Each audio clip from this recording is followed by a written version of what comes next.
Los hombres de Putin. Cómo el KGB se apoderó de Rusia y se enfrentó a Occidente. De Catherine Belka. Primera parte. Capítulo 2. Continuación. Bajo el mandato de Andropov, se educó una nueva generación de economistas. Yegor Gaidar, de 20 y pocos años, abordaba unas reformas de mayor alcance, que según él resultaban fundamentales para la supervivencia del bloque soviético, con un igualmente joven Piotr Aben. Los dos trabajaban con otro instituto clave de principios de los años 80 del pasado siglo, el Instituto Soviético para la Investigación de Sistemas, y los dos pertenecían a la élite soviética. El padre de Aben había sido uno de los académicos más respetados del país, y el de Gaidar había trabajado de incógnito como corresponsal de Pravda en Cuba, donde ascendió al rango de almirante. Fidel Castro y el Che Guevara lo visitaban en su casa, y su hijo creció rodeado de generales soviéticos de alto rango. Tanto Gaidar como Aben desempeñarían papeles destacados en las reformas de mercado de la nueva Rusia. Todos los reformistas en pro del mercado, que con el tiempo llegarían a ser figuras destacadas, desde Gorbachev hasta los jóvenes reformadores, se educaron en instituciones creadas por Andropov, comentó Vladimir Yakunin, un estrecho aliado de Putin en el KGB y posteriormente alto cargo ruso. Las primeras reformas de mercado se diseñaron en esas instituciones. Una vez que Andropov asumió el liderazgo del país, sectores progresistas del KGB, encabezados por los directorios de inteligencia exterior y de delitos económicos, empezaron a experimentar con la creación de una nueva clase de emprendedores que operarían más allá de los confines de la economía planificada soviética. Empezaron con los que funcionaban en el mercado negro, los tsehovniki. La verdadera perestroika se inició con Andropov, explicó Christian Michael, director financiero, que durante más de un decenio gestionó fondos para los soviéticos y posteriormente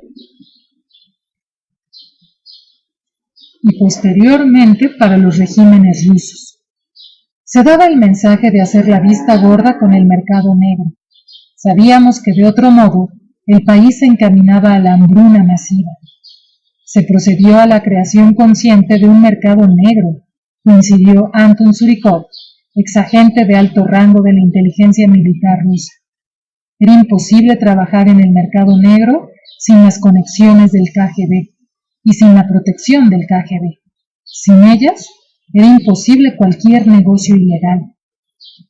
Lo que se había iniciado como una corrupción dentro del sistema se convirtió en un cultivo de laboratorio creado por el KGB para establecer una futura economía de mercado, así como un parche para paliar una escasez que era consecuencia de la economía planificada. Los que se dedicaban al mercado negro pertenecían sobre todo a las minorías étnicas de la Unión Soviética. A menudo tenían pocas alternativas, pues sus carreras profesionales se habían visto obstaculizadas por los prejuicios de las élites del partido. Las únicas personas que lo practicaban eran las que no tenían futuro en el sistema soviético normal, las que habían llegado a un techo de cristal y no podían ir más allá, amplió Michael. Eran las minorías étnicas, los georgianos, los chechenos y los judíos. Los experimentos con el mercado negro también marcaron el inicio de una aceleración súbita en la transferencia de las inmensas riquezas de la Unión Soviética a través de empresas amigas relacionadas con el KGB.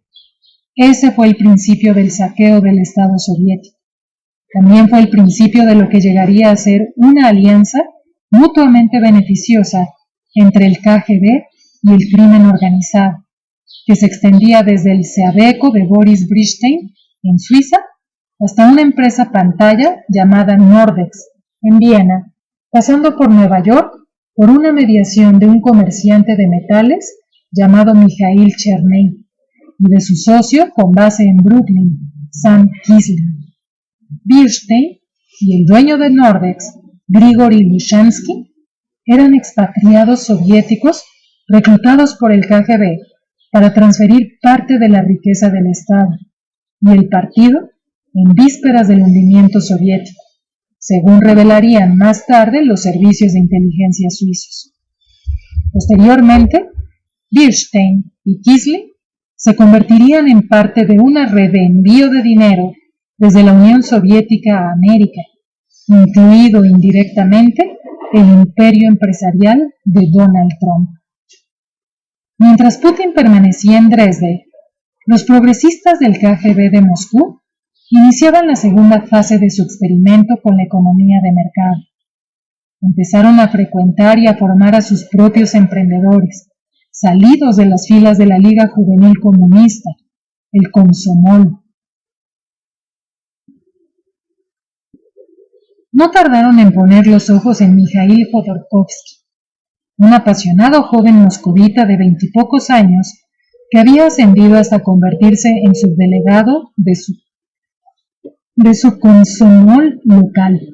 Jodorkovsky salía de una infancia pasada en un apartamento comunitario del norte de Moscú, donde desde muy tierna edad aprendió los peligros de quedar atrapado entre las grietas de la sociedad soviética.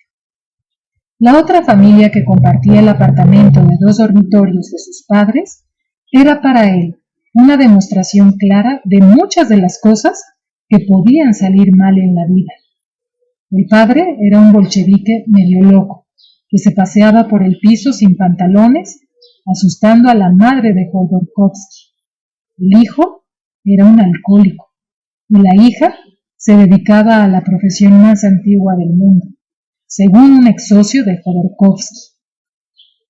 El ambiente general del lugar le llevó a seguir con determinación el principio de Lenin de aprende, aprende y vuelve a aprender. Entendía que si no te esfuerzas y no trabajas duro en la vida, no llegas a ninguna parte. Cuando era adolescente, su familia ya había abandonado aquel piso compartido, pero su ambiente dejó una huella duradera en él. Sus padres eran ingenieros y Jodorkovsky empezó a trabajar a los 14 años, ganando un dinero extra por barrer el patio después de clase. Cuando nos conocimos, muchos años después, una vez que él ya había experimentado su ascenso meteórico y su igualmente veloz caída, me contó que por aquel entonces su ambición en la vida era llegar a ser director de una fábrica soviética, pero que temía que el origen judío de su padre lo dificultara. En aquella época, Jodorkovsky parecía un vendedor callejero, con sus vaqueros y su cazadora tejana, con sus gafas de cristal grueso, su cuello ancho y su bigote moreno. Pero su intensa determinación le ayudó a catapultarse hasta lo más alto del Komsomol local, donde empezó a organizar fiestas para los alumnos del Instituto Mendeleev de Ciencias Químicas.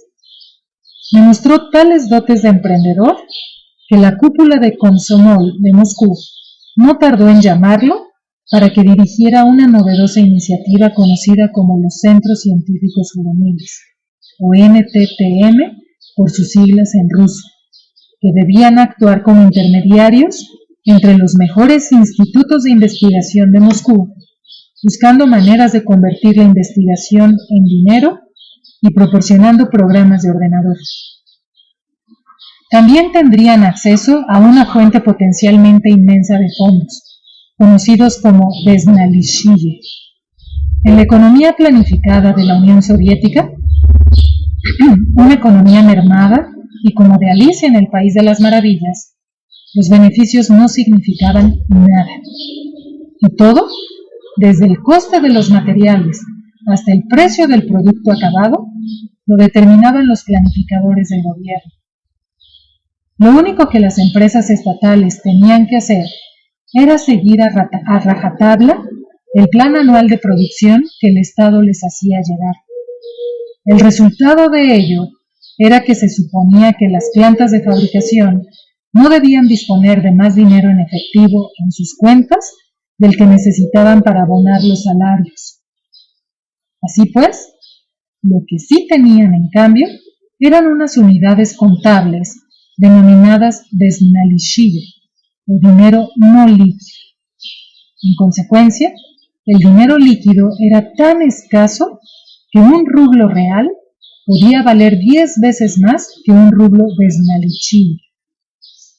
La ley soviética prohibía que las empresas cambiaran las unidades de dinero no líquido por efectivo real. Pero con las reformas de Gorbachov, a los NTTM se les autorizó a hacerlo, simplemente pasando sus fondos de una cuenta a otra. De ese modo, se liberaron grandes cantidades de capital y se generaron inmensos beneficios.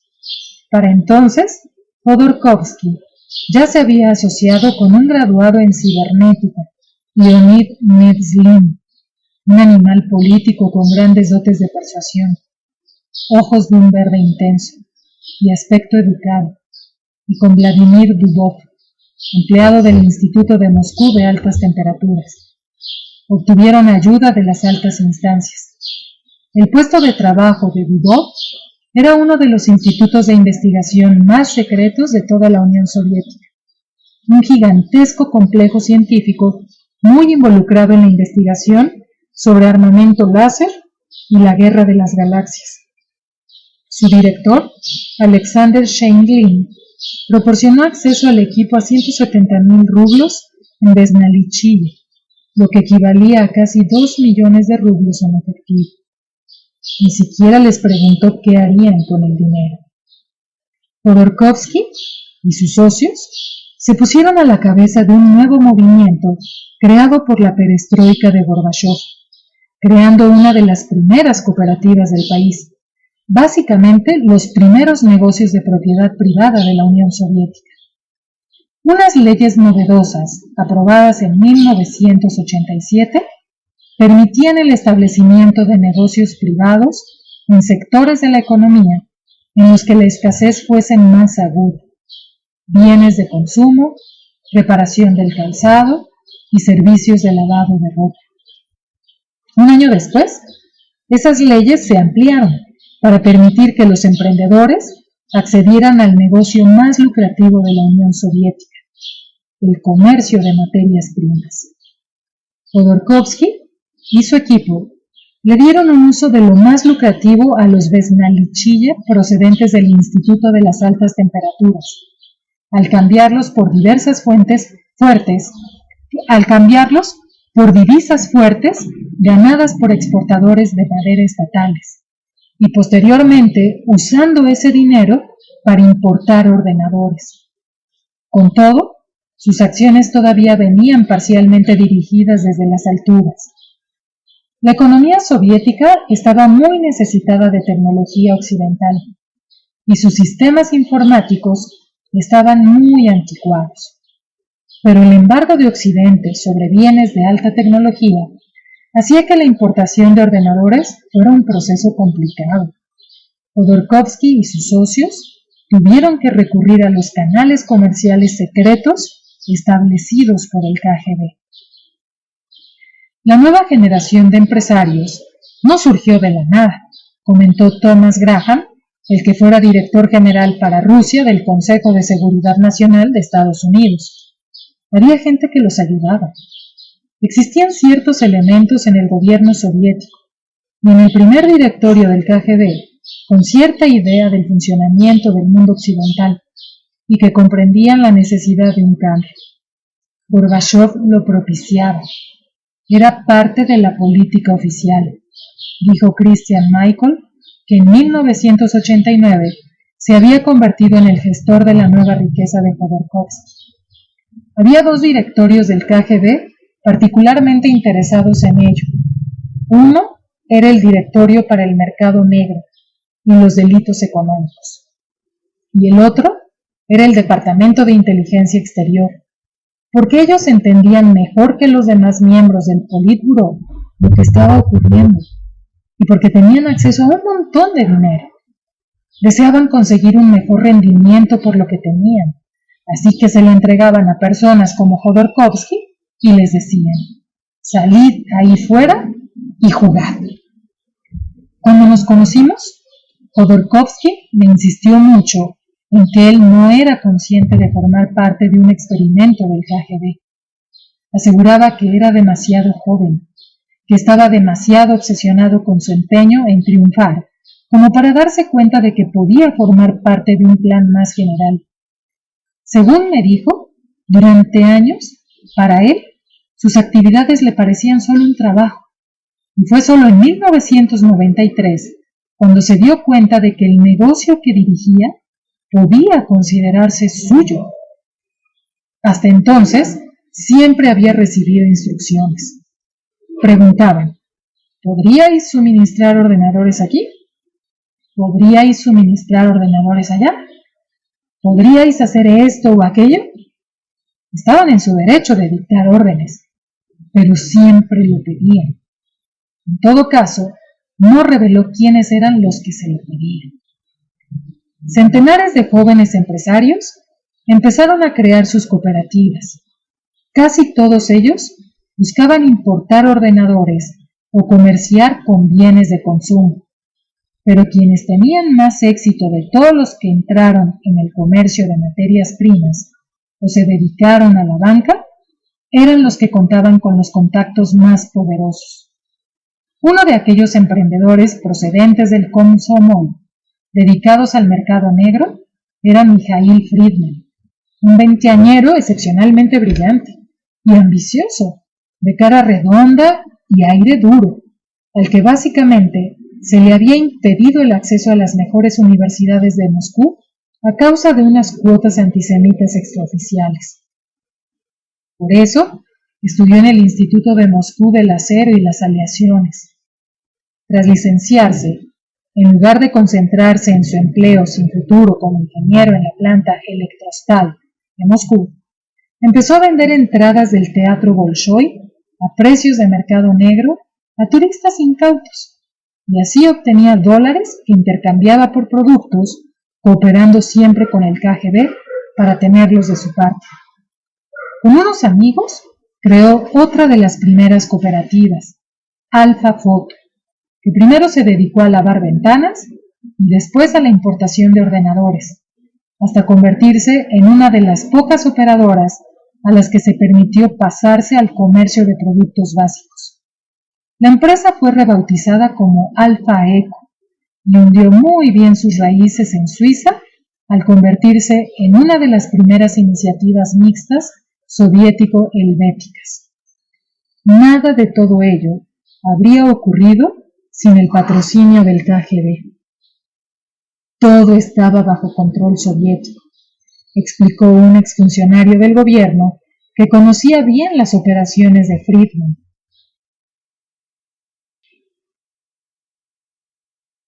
El KGB buscaba mantener un control férreo sobre las exportaciones de productos básicos, pero cuando en 1988 se aprobó una ley que autorizaba a las cooperativas a participar en el comercio, su cometido se volvió cada vez más difícil. Los directores de las empresas estatales se sumaron a la fiebre del oro, creando sus propias cooperativas para exportar grandes cantidades de materias primas, aluminio, acero, cobre y fertilizantes, fabricadas por las plantas que dirigían. Se apoderaban de flujos de caja de las industrias, privatizaban sus empresas desde dentro antes de que nadie hubiera pronunciado la palabra privatización.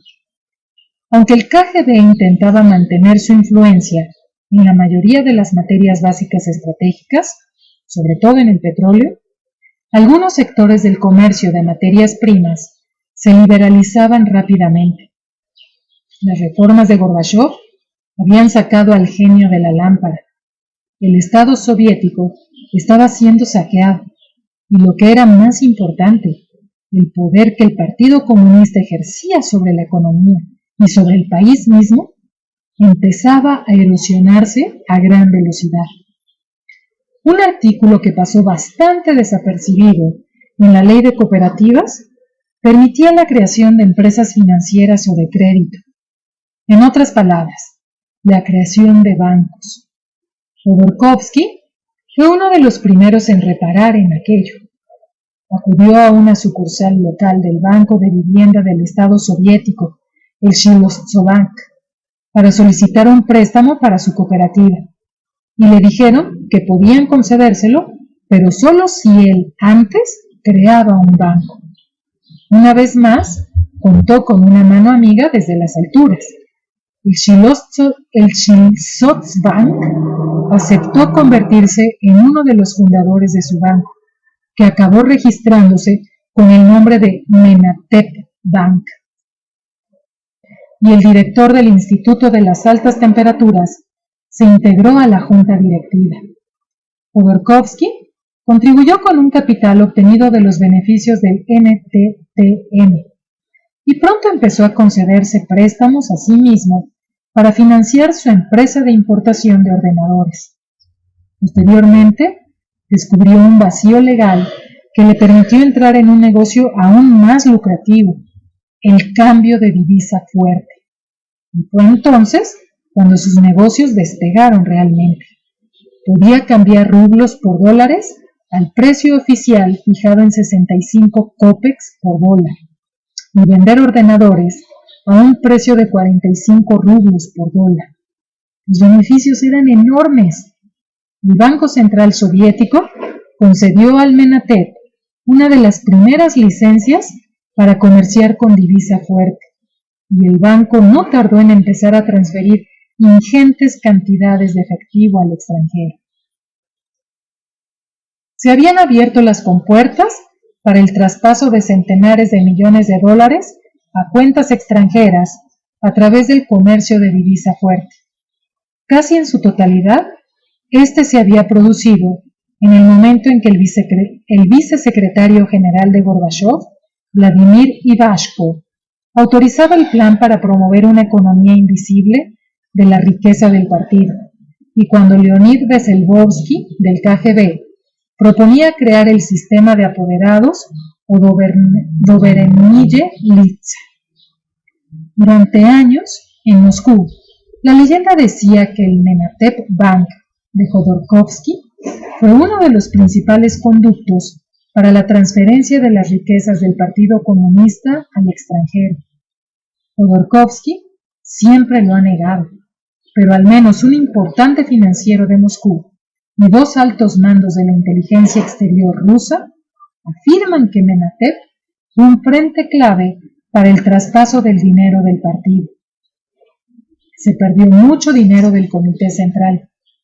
Sé con certeza que Jodorkovsky fue uno de los actores implicados en ello, comentó el financiero.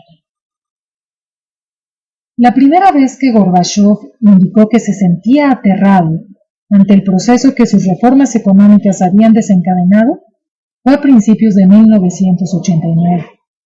Tanto él como su equipo de gobierno proponían limitar la cantidad que podían ganar los propietarios de las nuevas cooperativas. Según ese plan, ellos y sus trabajadores podían pagarse a sí mismos solo 100 rublos al día, y el resto del dinero que ganaran habría de ingresarse en una cuenta especial de algún banco estatal. Así Gorbachov, sin duda, intentaba frenar el saqueo al Estado soviético. Ya iba quedando claro que las arcas del Estado se estaban secando, pero con esa propuesta el tiro salió por la culata inmediatamente. Uno de los dueños de cooperativa, Artyom Tarasov, el primer millonario en rublos públicamente declarado de la Unión Soviética, hizo campaña abierta en contra y obtuvo el apoyo de la mitad del Politburó, incluido Alexander Yakolev y el exdirector del KGB, Víctor Chebrikov. Gorbachov siempre había querido implantar una reforma gradual que mantuviera la economía en los límites del Estado socialista, pero ahora, ante la fiebre de riquezas, empezaba a resquebrajarse la propia unidad de la cúpula del partido, y la brecha entre progresistas y conservadores de la vieja guardia se ensanchaba. Uno tras otro, los progresistas mostraban su apoyo a Boris Yeltsin, el fulgurante exmiembro del Politburó, que cada vez desafiaba más el mando de Gorbachov, y había miembros del KGB que en secreto se alineaban con él. Yeltsin había ganado una tribuna como líder de pleno derecho bajo las reformas políticas de Gorbachov, primero al ser elegido presidente del Soviet Supremo de Rusia en 1990, y después al convertirse en presidente de la Federación Rusa tras las primeras elecciones de junio de 1991. Los nuevos lobos de la transición económica rusa, muy seleccionados, apoyaban a Yeltsin, al tiempo que gigantes políticos de mentalidad reformista como Alexander Yakovlev también se alinearon con él. Khodorkovsky y su equipo financiaron parte de la apuesta electoral de Yeltsin a la presidencia, ayudándolo a desarrollar parte de su campaña en los medios de comunicación y estableciendo vínculos profundos en el seno de su administración. Cuando los 5 sedanes Volga negros franquearon la verja de hierro forjado de la residencia veraniega de Gorbachov en Foros, localidad costera del Mar Negro, aquella fatídica tarde del 18 de agosto de 1991, el Partido Comunista de la Unión Soviética ya estaba básicamente acabado. Ciertos sectores del KGB nunca parecieron apoyar el golpe de los partidarios de la línea dura. Los golpistas declararon que el director del KGB, Vladimir Kryushkov, estaba con ellos, pero este se abstuvo de emprender acciones decisivas para aplastar las protestas en contra del golpe. El KGB no detuvo a Yeltsin cuando éste voló a Moscú desde el Kazajistán un día después de que los golpistas se hicieran con el control. Tampoco la unidad especial del KGB, la tropa Alfa, lo detuvo cuando desde su dacha en la capital reflexionaba sobre los próximos pasos a dar, a pesar de que algunos de sus operativos se encontraban apostados entre los arbustos, rodeándola. De hecho, Yeltsin pudo acercarse libremente, sin que nadie se lo impidiera, hasta la Casa Blanca, sede del poder del Parlamento ruso, desde donde encabezó una desafiante protesta contra el golpe que contó con el apoyo de decenas de miles de personas que acudieron en masa hasta allí. Cuando los golpistas al fin dieron la orden de entrar en el baluarte de Yeltsin la tarde del tercer día del golpe, la tropa Alfa se negó a disparar contra la Casa Blanca. Kryushkov retiró la orden después de que 3 hombres resultaran muertos de madrugada, cuando un grupo de manifestantes levantó barricadas en una calle cercana para impedir el acceso de los tanques. Nadie quería más derramamiento de sangre. Los progresistas del partido y el KGB habían empezado a apoyar claramente a los líderes democráticos, porque no querían que cesara la lluvia de dinero. Parte del KGB apoyaba a Yeltsin, comentó Andrei Ilarionov, asesor económico de Putin durante los primeros años de su presidencia. Lo veían como una alternativa que propiciara reformas de mercado. Las empresas y las personas que se hallaban en la base de la perestroika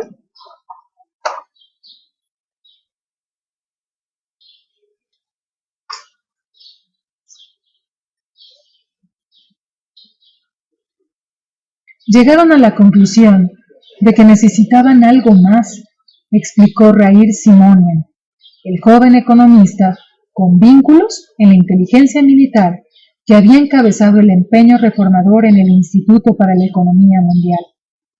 Aquello se convirtió en un proceso político, porque les quedó claro que de otro modo todos sus esfuerzos caerían en saco roto.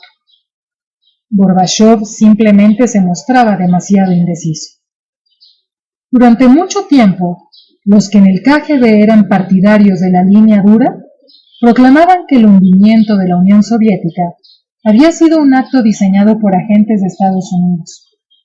Muchos de ellos estaban convencidos de que Estados Unidos había actuado para potenciar las debilidades del sistema y ayudar a azuzar las protestas en favor de la independencia en todo el Pacto de Varsovia. Y había algo de verdad en ello. Se comentaba amargamente y en voz baja que Alexander Yakovlev, el padrino de la perestroika de Gorbachov, había sido puesto como agente de la CIA en la cúspide del Politburó para demoler el imperio soviético, y que Boris Yeltsin era un títere de Estados Unidos. Pero lo cierto es que la revolución que puso fin a 7 décadas de gobierno comunista fue eminentemente incruenta, porque muchos, desde dentro del sistema, no querían que sobrevivieran ni el partido ni el socialismo. El escalafón más alto de la nomenclatura soviética fue borrado del mapa, y parte de los escalones segundo y tercero asumieron el poder, dijo Thomas Graham, miembro del Consejo de Seguridad de Estados Unidos. Estas personas se habían dado cuenta de que si se despojaban de ideología, podían vivir incluso mejor. El país se desmoronó porque esas personas de los escalafones segundo y tercero no tenían interés en que sobreviviera. Habían encontrado la manera de sobrevivir mejor en el nuevo sistema. En último extremo, cuando se produjo el hundimiento, fue un trabajo realizado desde dentro. Los hombres que se encontraban en la cúpula de la inteligencia exterior del KGB habían decidido hacer estallar su propia casa, en palabras de un ex alto cargo. Y cuando los fiscales rusos llamaron a la puerta en busca de la riqueza desaparecida del Partido Comunista, fueron los centinelas del directorio de la inteligencia exterior los que hicieron todo lo posible por obstaculizarlos. Encabezaba el bloqueo Yevgeny Primakov, exdirector del Instituto para la Economía Mundial, que discretamente había sido uno de los promotores del impulso reformista y que poco después del golpe sería ungido por Yeltsin como nuevo jefe de la inteligencia exterior rusa. Primakov boicoteó de manera decisiva el único intento serio de revertir el robo masivo que vació el tesoro ruso, expuso Richard Parner, un jefe de delegación de la CIA en la antigua Unión Soviética a principios de la década de 1990. Simultáneamente, Primakov y su socio más estrecho, el que fuera jefe de la inteligencia militar en el Instituto para Estados Unidos y Canadá, Mikhail Milstein, llevaban un tiempo trabajando en planes para poner fin a la disputa del país con Occidente, pero camuflados bajo la apariencia de inmigrantes soviéticos, también habían enviado a diversos agentes a Occidente para custodiar y generar parte de las redes de dinero oculto de la inteligencia exterior rusa. El dinero se desviaba y se reservaba para un juego posterior, más secreto. Sergei Tretiakov, un agente de alto nivel de la inteligencia exterior rusa, afirmaría más adelante que se habían transferido decenas de miles de millones para mantener las redes de la inteligencia exterior del KGB. Centenares de empresas pantalla extranjeras y de iniciativas mixtas soviéticas se crearon en el año anterior al golpe, algunas de ellas fundadas por expatriados soviéticos, otras por emisarios muy bien escogidos del Komsomol. Quizá el imperio soviético estuviera perdido, pero los progresistas de la inteligencia exterior sabían que, en todo caso, la batalla contra Occidente era insostenible con una economía planificada. Para ellos, el fin del imperio comunista no significaba el fin de las hostilidades, sino una oportunidad para mantenerlas a la larga, pero bajo unos nuevos auspicios. Nuevo día. Cuando Boris Yeltsin, entornando los ojos para protegerse del sol que le daba en la cara, salió de la Casa Blanca rusa en pleno golpe de los intransigentes la tarde del 19 de agosto de 1991, el mundo creía que había ganado a un icono para una nueva era. Desafiando el armamento pesado que rodeaba el edificio, Yeltsin se subió con cierta dificultad encima de uno de los tanques, y mientras lo hacía, estrechaba las manos de los soldados que lo manejaban. En los días de euforia que siguieron, el símbolo del poderío del KGB, una estatua del padre fundador de la policía secreta soviética, Félix Dzerzhinsky, fue derribada de su pedestal frente a la sede moscovita de la agencia, situada en la Plaza Lubyanka. Banqueros occidentales y funcionarios gubernamentales se apresuraron a acudir a Rusia para asesorar al nuevo gobierno de Yeltsin sobre la creación de una economía de mercado. El nuevo gabinete se nutría parcialmente de brillantes economistas jóvenes, entre ellos Yegor Gaidar y Piotr Aven. Rusia iba a integrarse en los mercados occidentales y se daba la bienvenida a una nueva era de cooperación. Aunque en octubre de 1991 Yeltsin firmó una orden por la que abolía el KGB y lo dividía en 4 servicios interiores distintos, el hecho de que nombrara a Vadim Bakatin para presidir la organización durante los meses inmediatamente anteriores al desmembramiento era una señal clara de que el cambio iba a ser cosmético. Bakatin era ajeno a la organización, carecía de experiencia y había servido brevemente como ministro del Interior en los años finales del régimen soviético, y sus nuevos camaradas del KGB le daban 100 vueltas.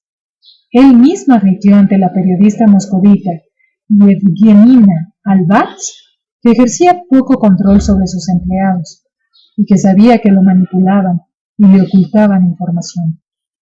Estoy absolutamente convencido de que no voy a saber nada que los komitetchiki no quieran que sepa, le dijo. Y una vez que el KGB quedó oficialmente disuelto, bajo la administración de Primakov, el poderoso servicio de inteligencia exterior, rebautizado como SBR, se mantuvo intacto. Aunque decenas de miles de funcionarios, aparentemente desmoralizados, dimitieron del servicio para apuntarse a la fiebre empresarial, parte del sistema simplemente se mantuvo en la clandestinidad. Como Putin o Sovchka, permanecieron en las sombras, comentó alguien que había sido intermediario del KGB y que aceptó hablar a condición de preservar el anonimato. En realidad no querían librarse de nada. Cambiaron la fachada y cambiaron el nombre. Pero de hecho no cambió nada más. Si bien oficialmente el presupuesto del SBR se redujo, no tardaron en encontrarse fuentes no oficiales de financiación. A pesar de que el gobierno ruso, en el caos del hundimiento soviético, tenía dificultades para pagar las pensiones y los salarios de maestros, médicos y otros funcionarios del Estado, el nuevo primer ministro, Yegor Gaidar, se preocupó de encontrar fondos con los que mantener destacamentos estratégicos para la inteligencia exterior. Uno de esos pagos, de $200 millones, lo entregó el Servicio de Inteligencia Exterior ruso al régimen de Fidel Castro en Cuba, para poder seguir usando su estación de escucha de Lourdes y espiar así a Estados Unidos. El pago se efectuó a través de un complejo sistema de intercambio por el que se trocaban productos petroleros por importaciones de azúcar, en un procedimiento idéntico al del contrabando desarrollado por el KGB a través de empresas amigas. Esa transferencia de $200 millones se aprobó en la misma época en que el presupuesto estatal oficial de Rusia para el año 1992 era de $148 millones. Ese mismo año, Gaidar desvió la totalidad de un préstamo de $1.000 millones del Fondo Monetario Internacional destinado a estabilizar la economía rusa para rescatar una de las plazas financieras más importantes de la red de inteligencia exterior rusa, el Eurobank, el Banco Estatal Soviético en París. Durante la primera mitad de la década de 1990, el KGB siguió siendo una poderosa fuerza entre sus bastidores.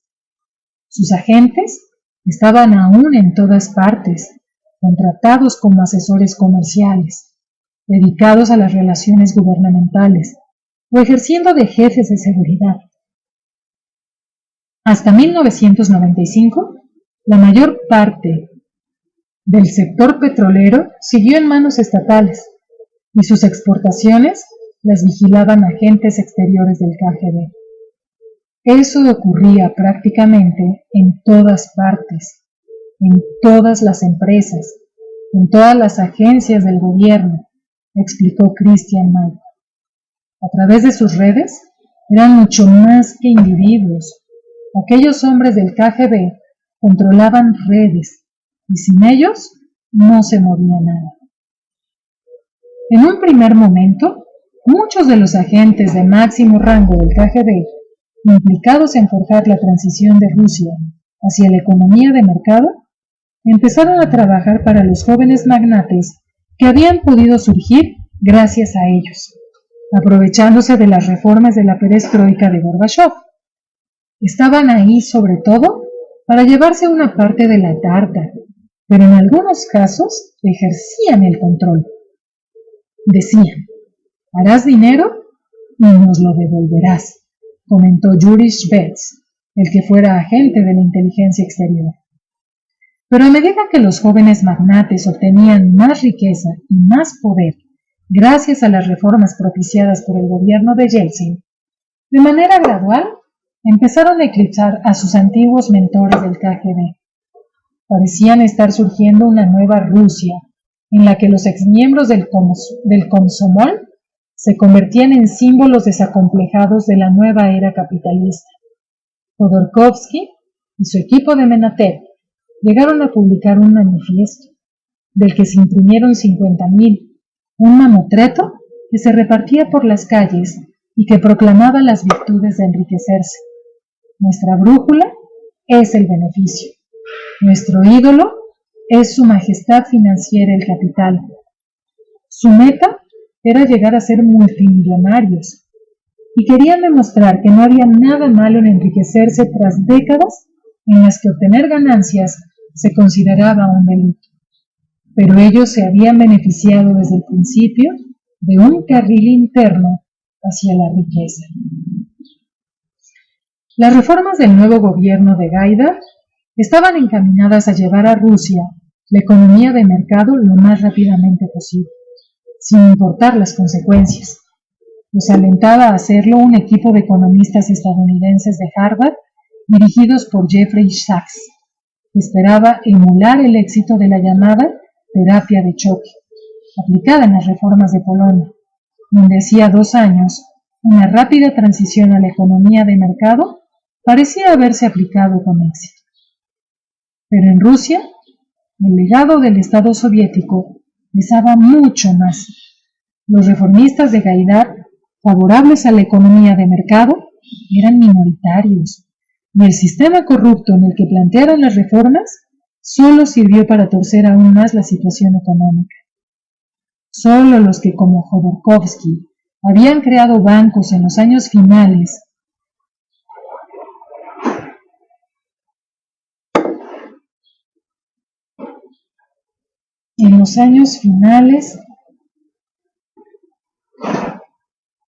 de la Unión Soviética, estaban en disposición de beneficiarse. En todo caso, durante un tiempo, a los economistas estadounidenses aquello parecía irles muy bien. Creían que estaban ayudando a crear una nueva clase de emprendedores y parecían dispuestos a cualquier cosa que contribuyera a resquebrajar el poder de la vieja guardia soviética. Cuando el gobierno de Yeltsin liberalizó los precios de la noche a la mañana el 1 de enero de 1992, poniendo fin a décadas de controles soviéticos, los jóvenes magnates hicieron dinero mientras la población y el gobierno se esforzaban por sobrevivir.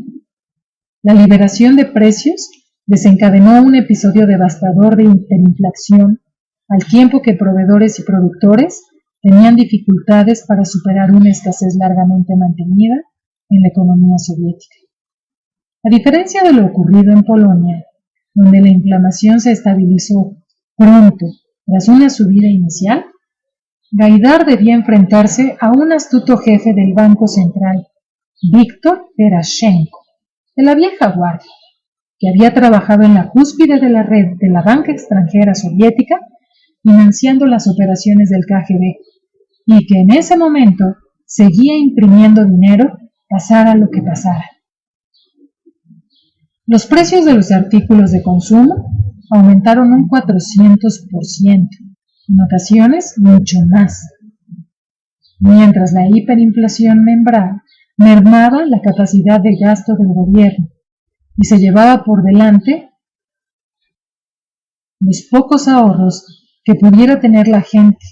Jodorkovsky y otros jóvenes magnates tenían acceso a divisa fuerte a través de sus bancos y podían pasar rápidamente cualquier ingreso en rublos a dólares. Las únicas personas con fondos suficientes como para poder participar de las llamadas privatizaciones masivas eran las que pertenecían a la reducida élite que ya se había quedado con gran parte de los flujos de caja de las empresas durante el periodo de reformas de Gorbachev. Los jóvenes empresarios del Komsomol, los que se dedicaban al mercado negro, los grupos del crimen organizado, el KGB y los directores estatales.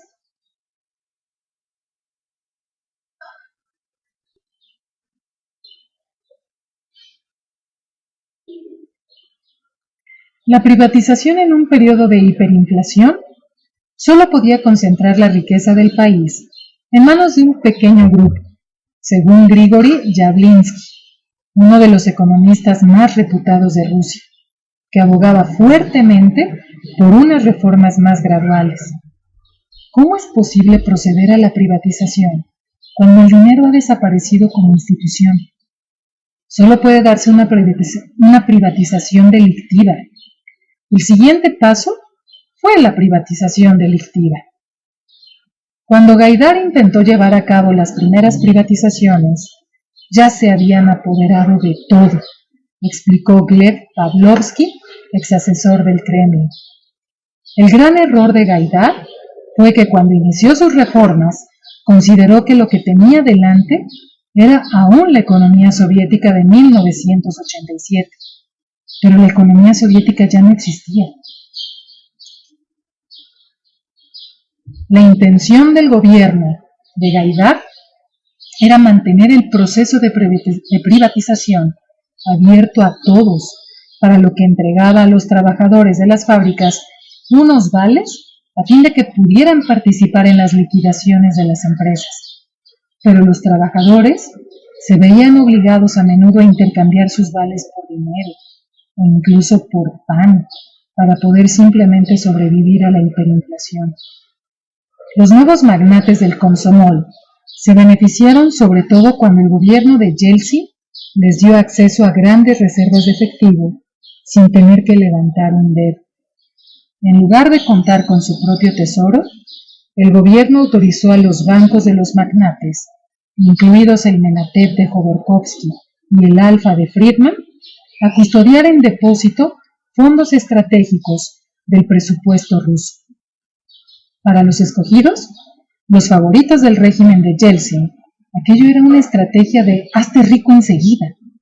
Podían canalizar centenares de millones de dólares en fondos gubernamentales hacia inversiones muy lucrativas, en ocasiones incluso hacia subastas de privatización, mientras el gobierno quedaba a la espera de que llegara el desembolso de sus fondos.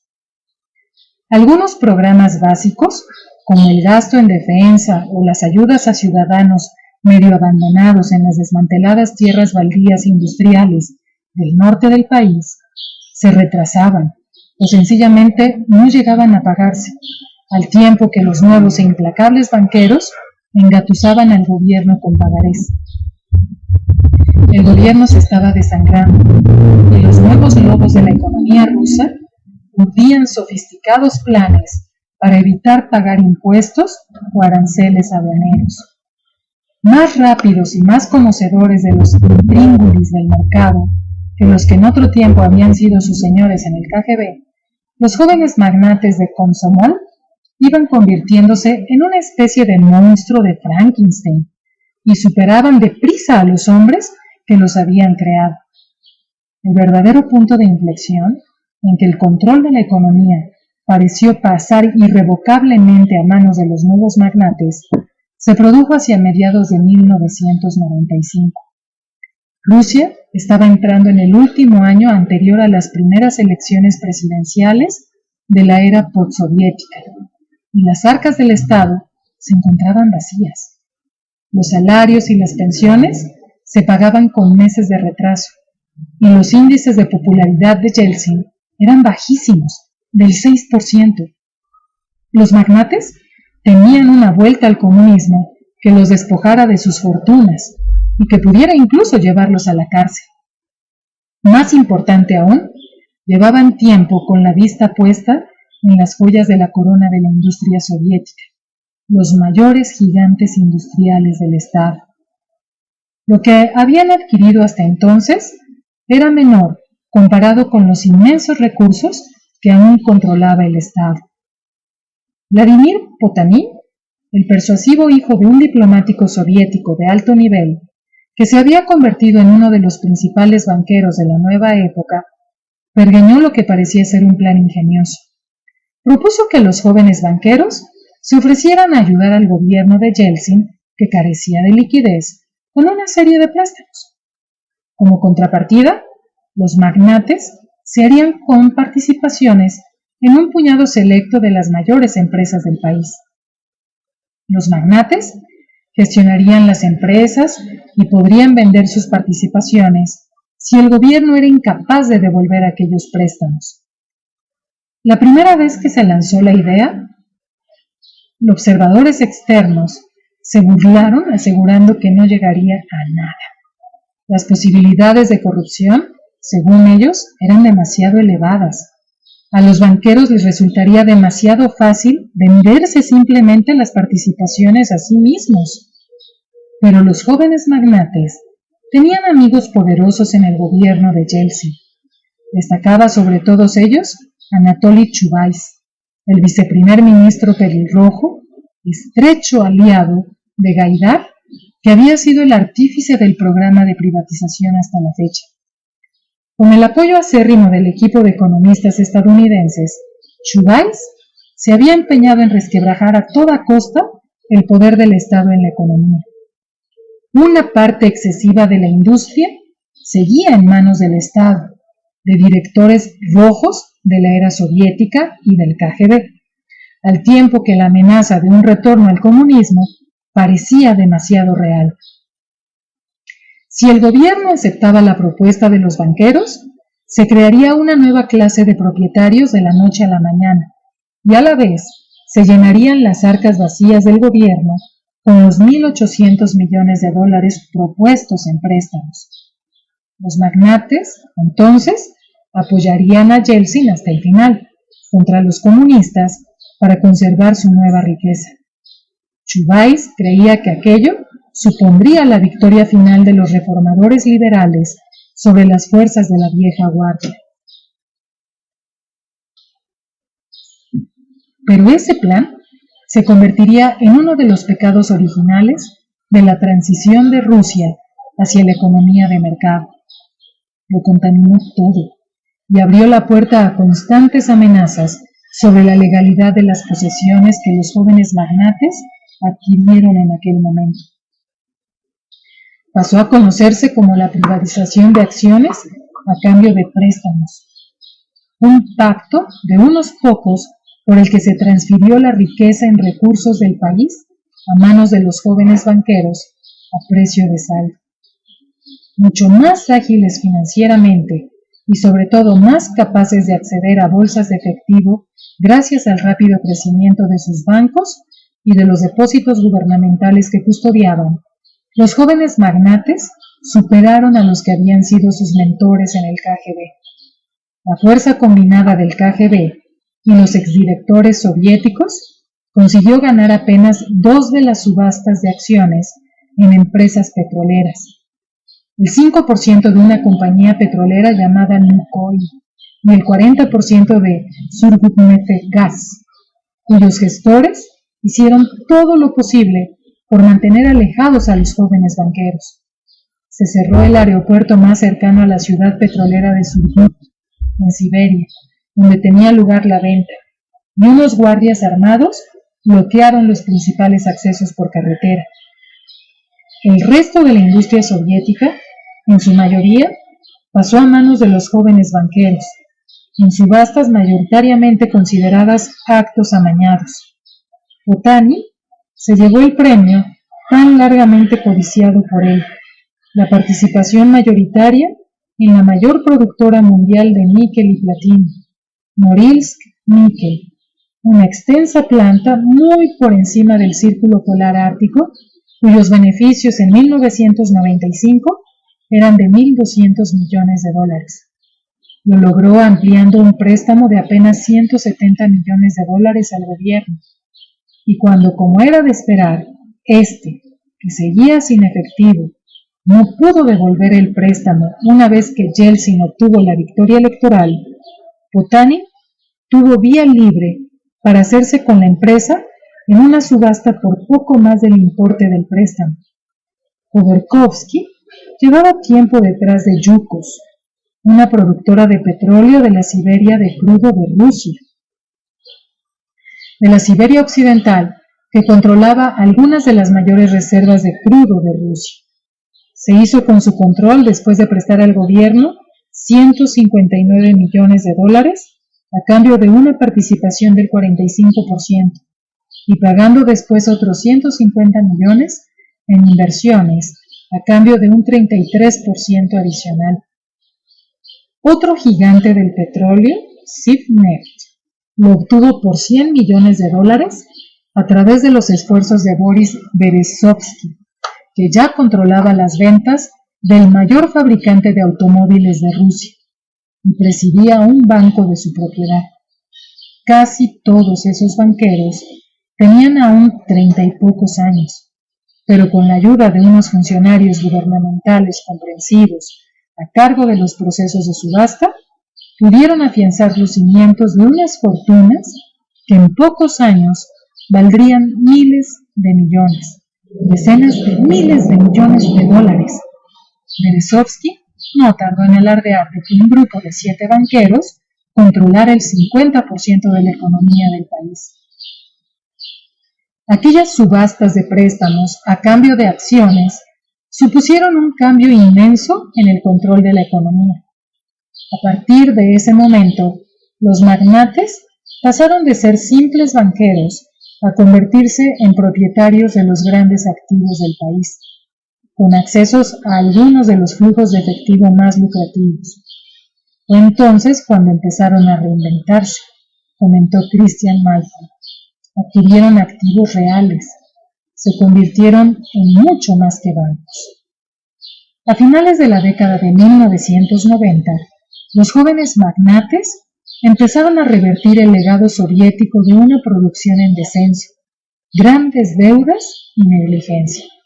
Pero para los miembros de los servicios de seguridad que habían contribuido a crear a aquellos nuevos multimillonarios, el momento de las acciones a cambio de préstamos sería algo que nunca olvidarían ni perdonarían, y constituiría el meollo de la posterior revancha del KGB. Antes, entre bastidores, los hombres de la agencia soviética aún habían sido capaces de controlar gran parte de los flujos de efectivo de la riqueza del país debida al petróleo. Pero ahora los habían adelantado e incluso superado, y en gran medida les habían arrebatado de las manos las riendas económicas. Ese fue el punto de inflexión en que los jóvenes magnates se hicieron con el control, explicó Rair Simonian, aliado de Yevgeny Primakov, que había trabajado en las reformas iniciales de la perestroika. Cambió completamente el paradigma. Pero en aquellos días, los magnates del nuevo orden ruso se sentían embriagados con su nueva riqueza. Se convertían rápidamente en oligarcas que ejercían un dominio considerable sobre el debilitado gobierno de Yeltsin. Los miembros restantes de los servicios de seguridad de la vieja guardia, que habían servido en el gobierno, habían sido expulsados con gran escándalo en el periodo previo a las elecciones presidenciales, y reformadores de tendencia pro-occidental, como Chubais, tenían vía libre para hacerse con el control. Recién culminado con éxito su plan de ventas de empresas basado en acciones a cambio de préstamos, Otani asumió el cargo de viceprimer ministro de Yeltsin, mientras que Berezovsky fue nombrado secretario del Consejo de Seguridad. Chubais pasó a ser jefe de la administración del Kremlin de Yeltsin. Se diría que el país era suyo. Las fuerzas del KGB parecían retirarse a un segundo plano. Pero en palabras del exagente del alto rango de la inteligencia exterior, Yuri Shvets, los oligarcas olvidaron por completo con quienes estaban en deuda. Con las prisas por afianzar sus posiciones, en la pugna por acumular más riqueza, Khodorkovsky y los demás no se percataron de que cerca, en San Petersburgo, un escalofrío recorría el aire. Allí las cosas funcionaban de otra manera. Al margen de la fiebre del oro del boom económico moscovita, las fuerzas del KGB ejercían un control mucho mayor, en una ciudad en que la economía era más dura y más oscura en la lucha violenta por conseguir dinero.